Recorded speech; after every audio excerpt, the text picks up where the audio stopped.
Happy Wednesday. Anong oras na? 7:37 in the morning, pero madilim. Madilim pa, oh.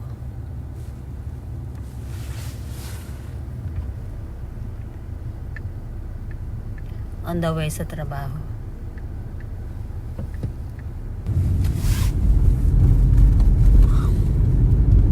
Yan si Daddy Frankie.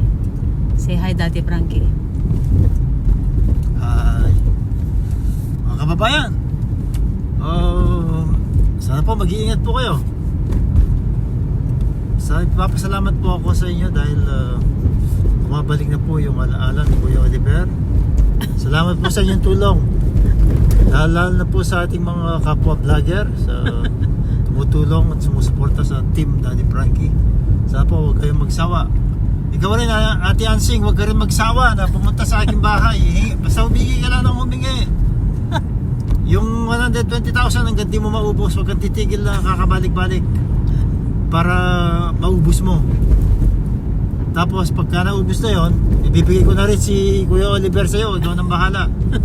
Pagalingin mo siya ulit. Ayaw, kung di mo kayang pagalingin, ibalik mo lang doon sa shelter niya, doon sa kulungan ng baboy. Pakabain mo yung buhok ulit. Tapos wag mo nang pakainin, wag mo na ring bihisan para bumalik na sa ano.